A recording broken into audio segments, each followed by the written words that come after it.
नमस्कार and welcome to study in vision. देखिए, America के एक बहुत पुराने लीडर ने ये कहा था that being America's enemy is dangerous but being America's friend is fatal. यही हो रहा है यूक्रेन के साथ में। अगर हम टाइमलाइन में पीछे देखें तो 2022 में ये युद्ध चालू हुआ। फरवरी में रशिया ने कीव पर, या फिर कह सकते हैं कि मॉस्को ने कीव पर हमला किया। इसे शुरुआत में मिलिट्री ऑपरेशन कहा गया था। उसमें अमेरिका की जो बाइडेन सरकार थी वो दोनों हाथों से, दसों हाथों से यूं कह सकते हैं कि मदद करने पहुंची।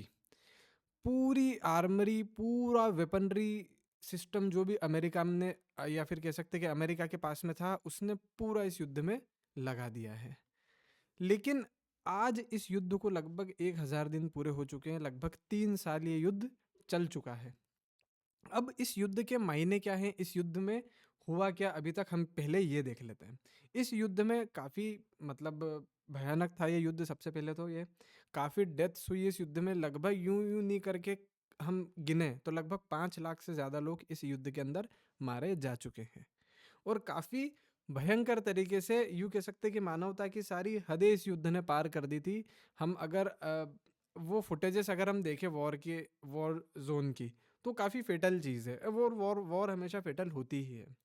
अब अब क्या रिसेंटली एक अपडेट निकल के आती है। अमेरिका में ट्रम्प सरकार बदलती है, बाइडेन की सरकार जाती है, ट्रम्प की सरकार आती है। और उसके बाद जो जो जो बाइडेन का रुख था यूक्रेन की तरफ, वही अब ट्रम्प का जो रुख है उससे एकदम उलट ये चीज़ चली गई है। आप अगर ये चीज़ देखोगे कि ट्रम्प का अभी रिसेंटली जो इंटरव्यू आया था उसको अगर हम देखें तो काफ़ी कह सकते हैं कि एक तरीके से एक बच्चे को डांट रहे थे। वो ट्रम्प यूक्रेन के प्रेसिडेंट जेलेंस्की को डांट रहे थे कि हाँ भाई, तुमने ऐसा कर दिया, हमारे मतलब हमारी इतनी सारी एड तुमने ले ली और तुम्हारा अभी तक इस वॉर का कोई रिजल्ट नहीं निकला, तो अब हम एड पूरी बंद कर रहे हैं।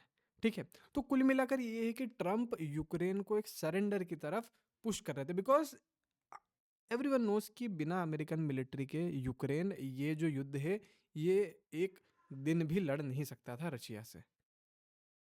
सो जो कीव है, कीव अभी मतलब स्टार्टिंग इससे होती है कि जो सरकार बनती है उसके बाद जो यूक्रेन का प्राइम मिनिस्टर है वो अमेरिका बुलाया जाता है, या फिर वो कह सकते हैं कि वो अमेरिका पहुंचता है।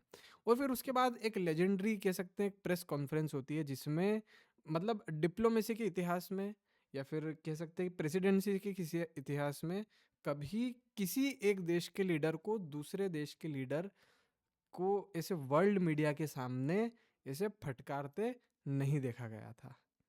ऐसा कुछ सीन होता है। उसके बाद फिर ऐसा भी कहा जाता है कि व्हाइट हाउस से फिर इन्हें रफा दफा कर दिया था। जेलेंस्की फिर व्हाइट हाउस से चले गए थे, और ऐसा फिर माना गया कि जो जेलेंस्की है उसके बाद फिर वो यूके उतरे और यूके में उन्होंने एक मिलिट्री एग्रीमेंट यूके के साथ साइन कर लिया। यानी कि ट्रंप ने टोटल हाथ खड़े कर दिए थे इसमें। अब ट्रंप क्या चाहते हैं, ट्रंप ये चाहते हैं कि सबसे पहला जो ये वॉर हो ये बंद हो। यानी कि जो अमेरिका का इतने बिलियंस ऑफ डॉलर्स लग चुके हैं वो अब ना लगे। और दूसरा ट्रम्प ये चाहते हैं कि जो मिनरल वेल्थ यूक्रेन के पास में है ना, सिर्फ दो है। यानी कि जो हमारा पैसा तुमने लिया है अभी तक, उस पैसे को कैसे भी करके तुम्हें चुकाना होगा, प्लस जो अब पैसा तुम मांग रहे हो वो पैसा तुम्हें नहीं मिलेगा। तो ये काफ़ी फेटल है यूक्रेन के लिए भी, क्योंकि ट्रम्प एक हिसाब से अगर यूक्रेन को मिलिट्री एड नहीं मिलती है तो वो सरेंडर की तरफ जाएगा ही। अब देखना ये है कि क्या यूरोप, जैसे कि अमेरिका साथ में आया था, वैसे ही वो आर्मरी यूरोप सप्लाई कर पाएगा यूक्रेन को। और इस युद्ध में काफ़ी मतलब अब यूक्रेन की क्या स्थिति रहेगी, क्या पोजीशन रहेगी, अगर हम गूगल पर सर्च भी करते हैं।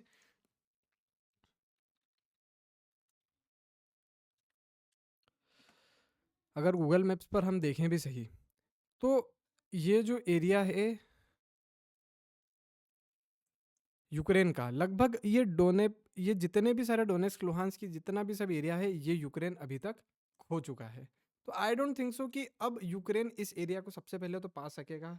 दूसरा ये है कि अब ट्रंप का क्या रुख होगा कीव के प्रति, क्या होगा अ, यूक्रेन के प्रति, ये अब देखने वाली बात है। क्योंकि देखो अभी जो मिलिट्री एड आने वाली, मतलब मिलिट्री एड जाने वाली थी, वो लगभग अब फ्रीज यूएस कर चुका है।